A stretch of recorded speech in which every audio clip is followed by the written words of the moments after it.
Welcome to City of Keene in Focus.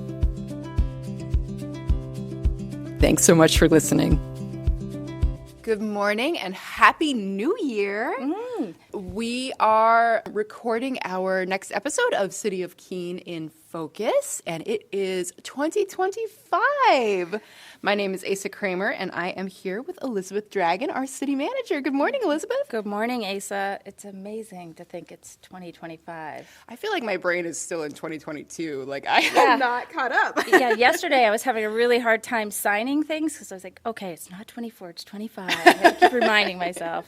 I feel like the first couple of weeks of January of any new year, everyone gets a pass on the date. Yeah. It's just people need time to adjust.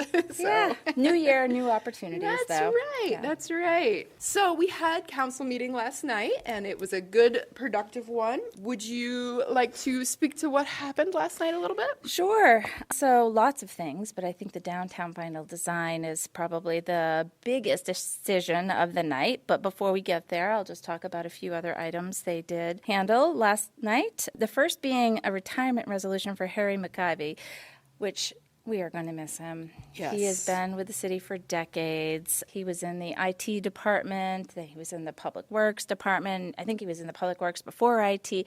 Anyways, he has been such a valuable employee for the city, and we're going to miss him. So that's how we started last night. The mayor read his retirement resolution. We congratulated Harry on his retirement. Yeah, we are definitely going to miss him. And I think I've mentioned this before, but Harry is an awesome musician as well as a really, really good fly fisherman. So yeah, very cool. And then last night we also had a public hearing on an amendment to the Land Development Code regarding building heights in the Commerce District. So this is just the beginning of this process. The proposal is to increase the height allowed in the Commerce District. So right now, if you think about the downtown, you have the downtown core, and then right adjacent to the downtown core is the downtown transition, and then you go just a little bit further out and you're in the Commerce District. West Street is part of the Commerce District, and there is a lot of potential on West Street for development, both commercial and housing development on the upper floors. And so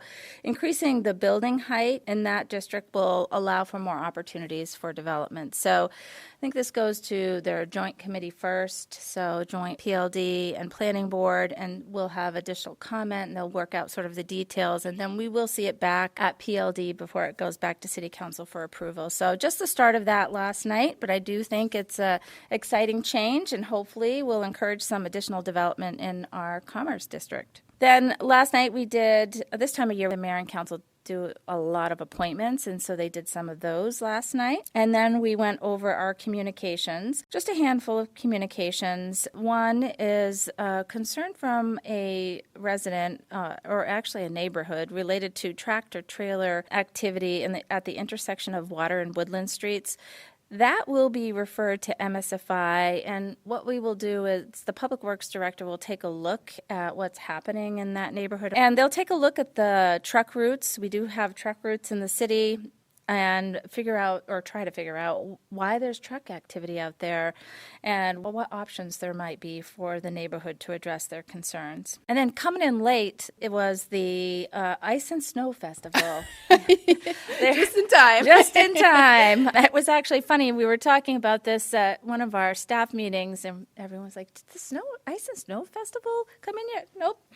So we did get their letter, which is great because this is a wonderful festival, and their day is February 1st, and this request will go to PLD, so it's going to be referred to PLD and then come back for final approval just in time at the council meeting. I don't anticipate any concerns with this. They're proposing the same sort of footprint that they've used in the past. And then we had a couple of communications related to the downtown project, and those were accepted as informational, and the council will review those, and they did last night decide on the design, and some of those two communications were related to the design. And then we had reports. So we had some reports come in from committees. One was related to invasive species, education and management. That came in from the Conservation Commission.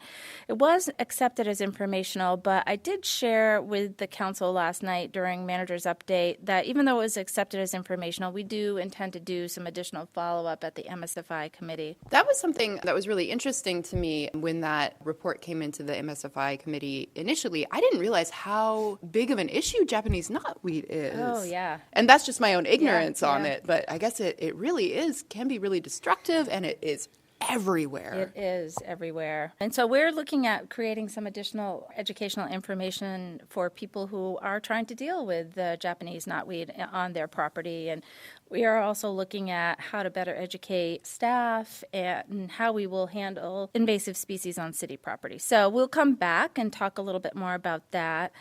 And then we had that letter from Tim Pipp at Bees Teas related to infrastructure to accommodate banners. That was accepted as informational. It was accepted as informational, but we are still talking about that. So we're talking about it internally as to what sort of a program might be needed if the council was interested in doing this.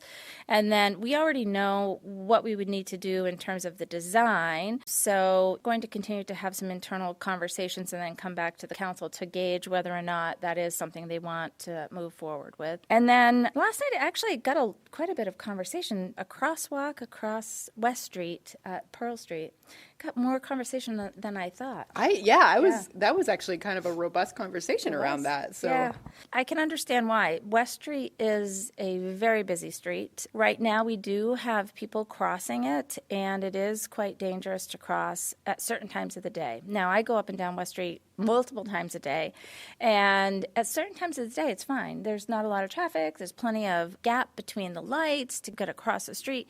But when it's busy, like, around 5 o'clock, 8 o'clock in the morning, or even around the lunchtime hour, it can be challenging. And so a resident came in and asked us to consider putting a crosswalk at the location of West Street where it intersects with Pearl Street. And it did get support from the city council at the committee, but last night there was a lot of conversation about whether or not we should really do that.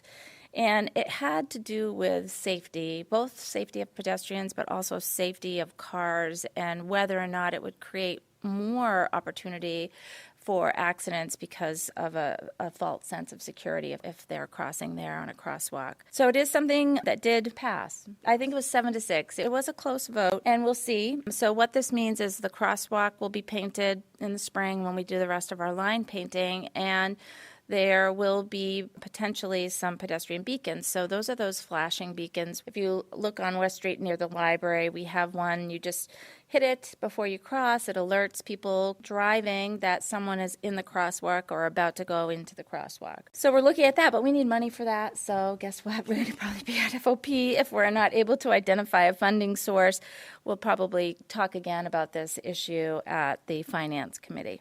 And then we did get a letter from the Heritage Commission. They've been weighing in on the downtown project, which is great. And at MSFI, when the committee was reviewing the downtown project elements, they did talk about recommendations from the Heritage Commission as they went through that project review. And so I'll skip the final design and then just talk real briefly about the statement of interest of filings from the city clerk. So this has to do with the council's rules of order.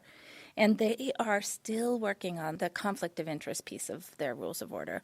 It's already January. In January each year, they need to file their statement of interest, which really just talks about where do they work, what boards do they serve on, or what groups are they active in, so that the public and other members of the council are aware of that when they're taking votes. And so they have a form that they created a couple of 2-3 years ago, and that's still in existence until they change their rules.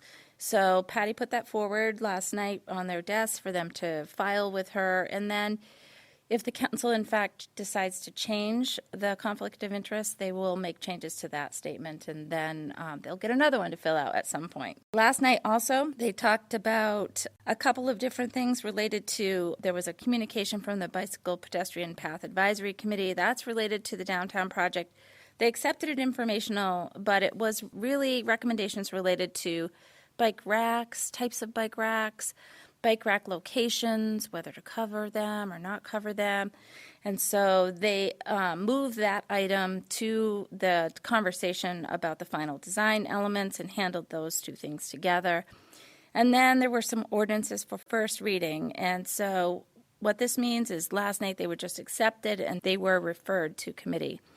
So one was related to the class allocation and salary schedule. This has to do with a public works change, some reorganization of their department. One related to boards and commissions. That came in from the city clerk's office. One related to master boxes. This one I believe will get a lot of attention and have a lot of conversation when it reaches MSFI. I think I talked briefly about this before, but we have connections underground to master boxes at different locations that are physically connected to the fire department. It's a very old and outdated system, and we've had a lot of problems with it. To replace that system, we looked at it as part of the downtown project. It was going to be a couple $1 million, and it really didn't make sense because it was so outdated. So this ordinance actually talks about changing that to allow for radio box connections.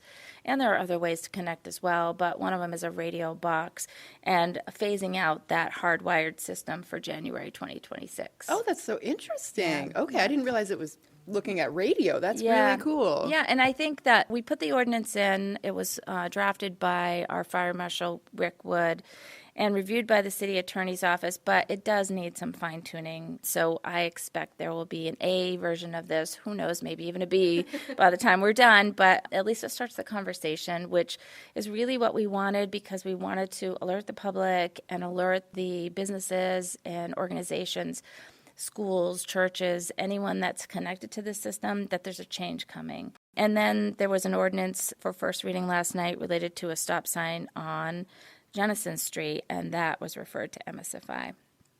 There was a couple of resolutions, one related to tree removal work. Now, this is related to the damage. Geez, how long has it been? It's not been a year, but it's probably been 6 months or so since we had the storm that came through and did a lot of damage in the Tanglewood Park area. Some of it was on city property, some of it was on private property, but that's something we're still trying to clean up. And there are some trees that need to be addressed, some concerns from residents. These are trees that are on city property, but we do not have the funds in the budget to address these trees. It's about $50,000. So there's a request that's coming in to appropriate additional money for that tree work, and that will go to FOP.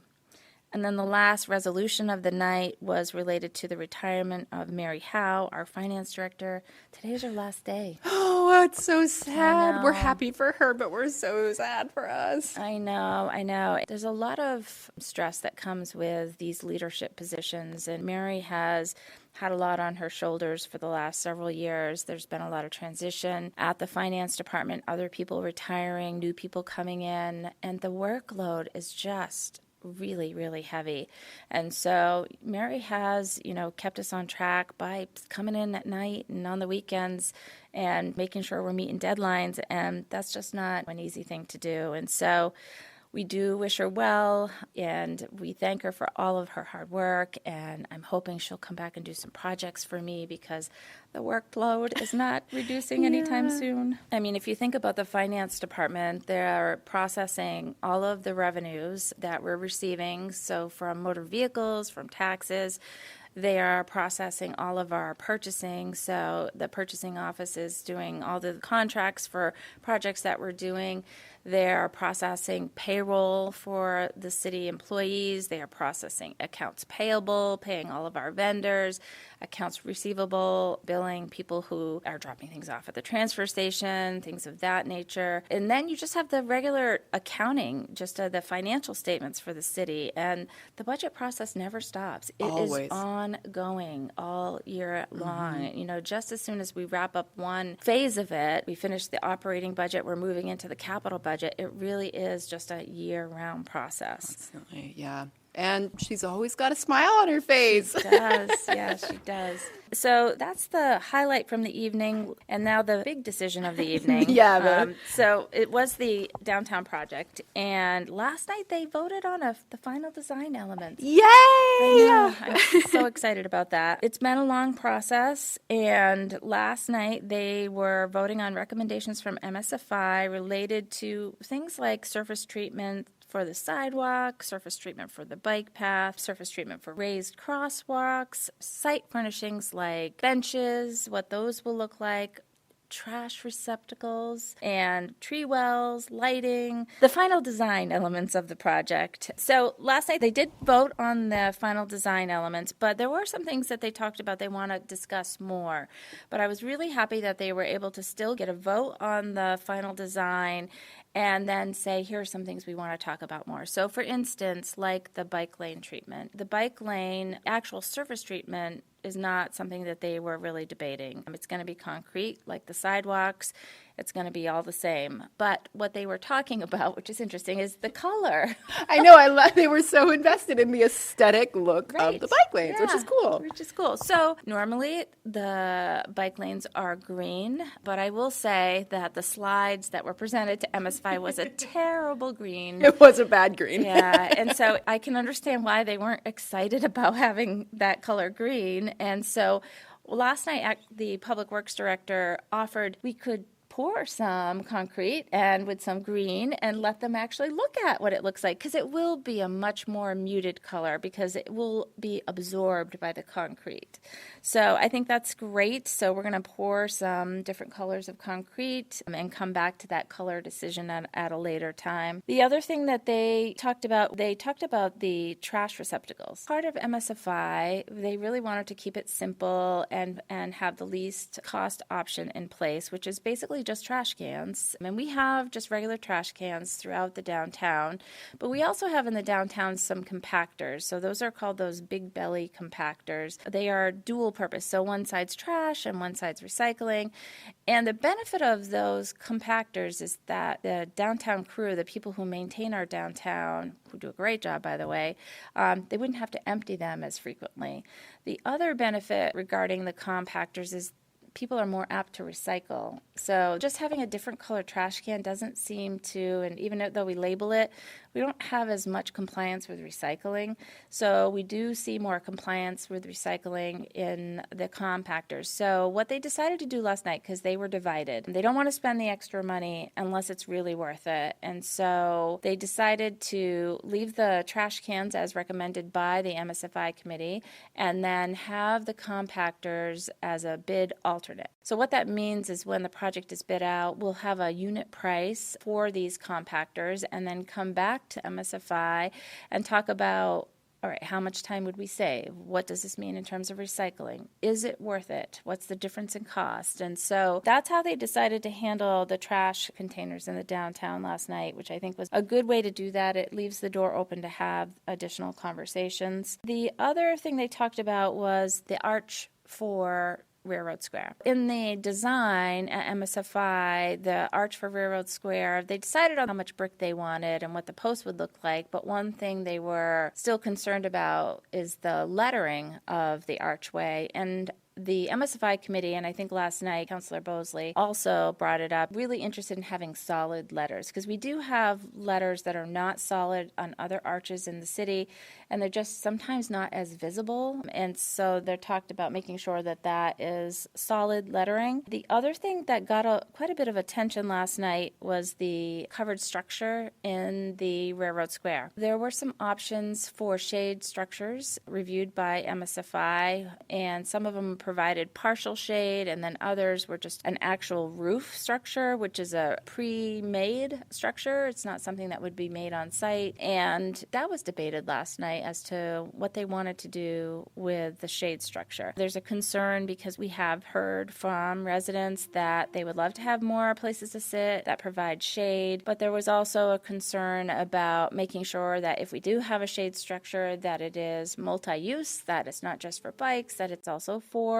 benches. And I think it was confusing because the picture in the presentation showed the covered shade structure just over bikes. We had quite a bit of discussion about that, and it was was clear from the councilors who were interested in the shade structure, they want it to be multi-use. Then it was the debate of whether or not we want one at all, and if we do have one, how much will it cost and who's going to pay for it? They went back and forth on that. It was ultimately decided by the council to also include this as a bid alternate. And then we'll know how much the shade structure will cost. Council can decide whether they want to do it or not. A group like the Bike Path Committee can decide if they want to fundraise for it or not, and so there's time to still make that decision later. And then Councilor Powers talked about our granite posts and chains around Central Square. Right now, the plan is to reuse all of those, but there are some concerns related to the posts that we put flags into. And so there's a system that we use over there. And if you've seen it, Memorial Day, Veterans Day, sometimes the flags are kind of leaning. It's not great. And so I do think that we will need to make some adjustments to that, and we will definitely need to add some additional posts. So that's a conversation we will still have, but it won't really change much in terms of the final design. We just need to make sure that we come back and visit that and that we have a system that will work when those flags are out there. We did talk briefly about the lights. So the canary lights that lead into the Gilbo Ave area, they will be hung between the Margaritas building and the buildings across from it, like the YOLO building. Whether or not they're hung on the buildings or on separate structures is still yet to be determined. But what they were debating last night is bare bulbs or caged bulbs. And so it's interesting, at MSFI, they decided bare bulbs. But last night, there was really some concern about bare bulbs and the potential of vandalism and what that might look like.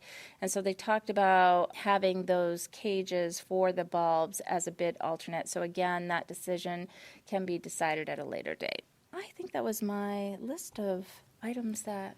Yeah, those are the main items that I remember a lot of discussion on. And I really just have to congratulate the committee and the council and staff on such a good discussion on all these moving parts. Like you mentioned the trash receptacles. I am so ignorant about it. I'm just like, oh, you put a trash can down and that's the whole story. But that's really not. Like you mentioned the compactors.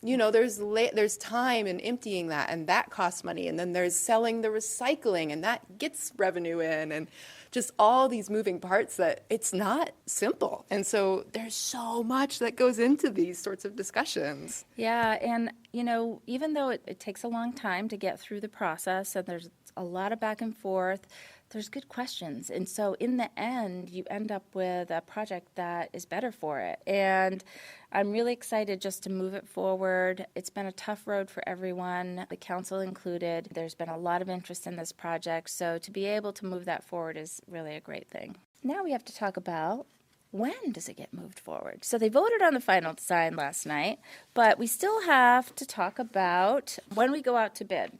So that's going to be at FOP next week. So FOP is Thursday, January 9th, and they will be talking about the timing of the project. So Councilor Filio put in a letter to delay the construction a year, and we had a lot of people who own businesses in the downtown interested in supporting that and really asking the council to consider supporting this delay and wanting more time to both be prepared for it, but also to better understand how it will impact them and their businesses.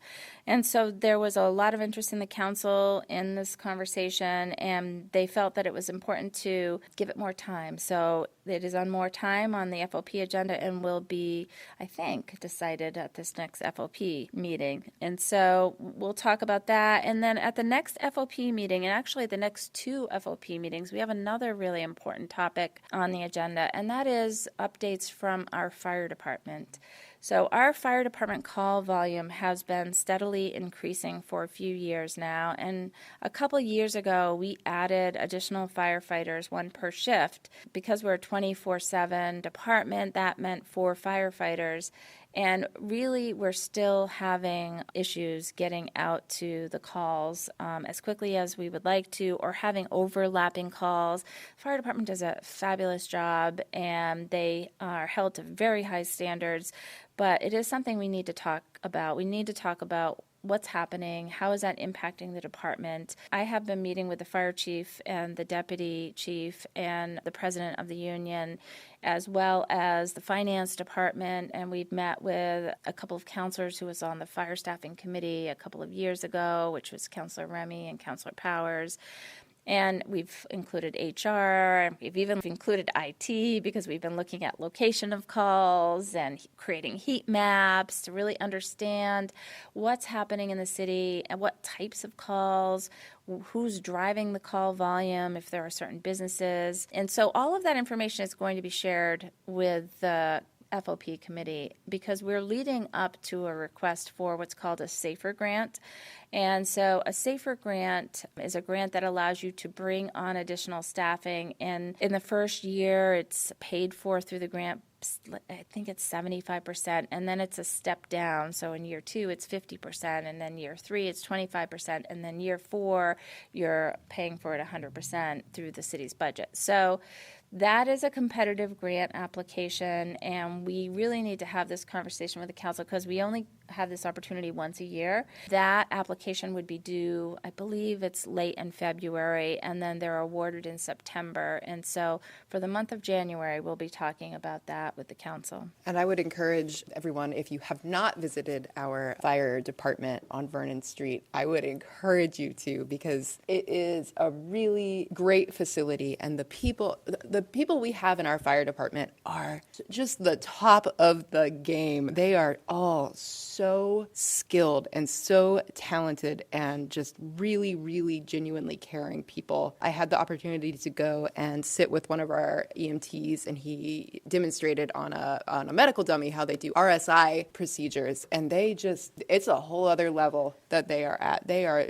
just the best they can be. Yeah, I mean, most departments actually do not have RSI capabilities. And that really goes to the level of skill that the people who work for our department have and the people that, we're training to have that level of skill as we move forward. And so, yeah, it is a great opportunity if you haven't had a chance to go talk to the fire chief. Get a tour of the fire department, schedule a time to go in. They love doing that. And there's a lot that they can share about the services that they provide.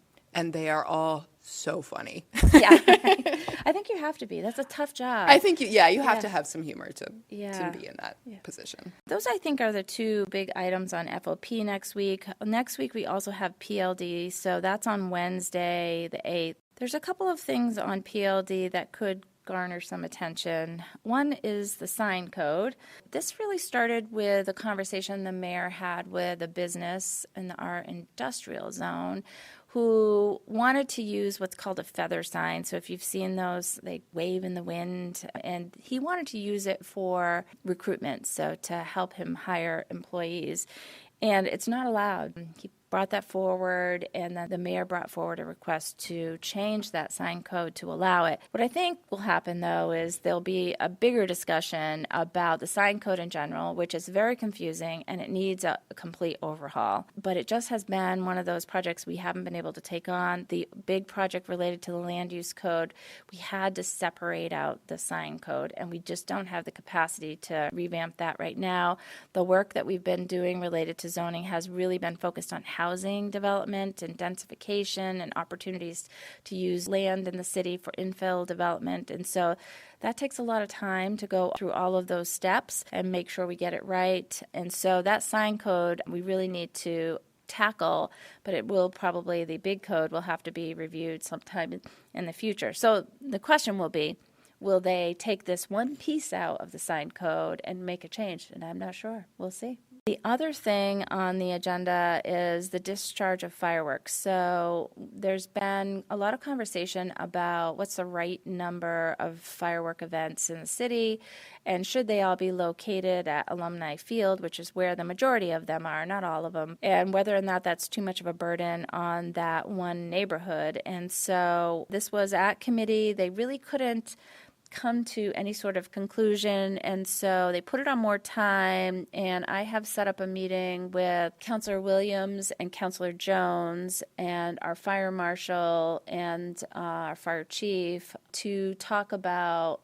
what are the concerns and what are the options, and really to understand what the law is in New Hampshire related to fireworks and what things we can control and what things we can't. And so really understanding the different types of fireworks and the rules around them. And then the other is, like I mentioned earlier, the rules of order. Let's hope that we're closing in on the end. This rules of order, this last change, is related to the conflict of interest, and they'll decide whether or not they want to make any changes to their rules related to conflicts and how that might impact their statement of interest that they just filed. And I think that's it. Is there anything else that you want to discuss today besides upcoming meetings and agendas? And I mean, that's a lot. I know, it's a lot. I always feel like I'm sort of like sharing information as fast as I can go. There's so many things happening in the city. There is. I think, we're excited about moving into a new year. And even though we've had a lot of change at different levels of the organization, it does provide opportunity for us to look at the way that we do things. And so, we've been doing that as we make changes in finance department. I have a new finance director coming in to start on January 13th. Her name is Carrie Chamberlain. She has a lot of experience. Her most recent job was a senior finance analyst at the hospital, so we're excited to welcome her to the team. And then I have a new community development director coming February 3rd. He is coming from New Mexico, but he has an immense amount of experience in all the things we've been talking about in planning and zoning. And in addition to that, he has roots right here in New England. So I'm excited to bring him in as well and start the new year. That's great. I just want to take a second, too, to just highlight that we have some awesome job opportunities at the city, including, I know one that our recruitment team has been really interested in getting more candidates for is a police dispatcher position. And there's others, too. If you go to keenenh.gov/jobs, you can find all our current job opportunities. If you see a position that you know someone might be a good fit for, encourage them to go apply. So, yeah, thanks for that plug, Asa. We need all the help we can get. Yes. So, share it widely. All right. Anything else you want to talk about today? Did you want to mention we have a new manager? I don't know if we did that over at the Fact TV. Thank you for bringing that up. So Fact TV over in the library is Keene's public access station, and they took the month of December to sort of regroup. They made some reorganizational changes, and they've reopened. So if you were making studio shows there, you should go back in and start remaking your studio shows. And they've welcomed a new studio manager, Sean. He's got a lot of really, really good experience with coordination. So I encourage you to go say hi and meet him. Yeah, that's great. I'm excited about a new person coming in and some new opportunities for public access programming. It's a great opportunity that not enough people take advantage of. We've got a lot of equipment over there that's supported by the cable franchise fee. And if you want to create a program or just share some information, it's a wonderful opportunity. And you will be broadcast not only in the Keene area, but in the Bellows Fall area as well. So it's a good opportunity to get some exposure. I did want to share one additional late-breaking item last night, and that is we finally have a contractor mobilized to demo the Findings building. Hooray! Yes, at 160 Water Street. That has been a tough one, but that's something we're excited about getting down. It's been a nuisance property, and this is just the next piece of the skate park and Pat Russell Park project. That is so exciting. So I think that's it for me. Great. Yeah, I think that's all I've got. We wish you a happy new year. We hope your holiday season was warm and safe and fun, and we will look forward to seeing you next time. Thanks for listening to City of Keene in Focus. We'll see you next time.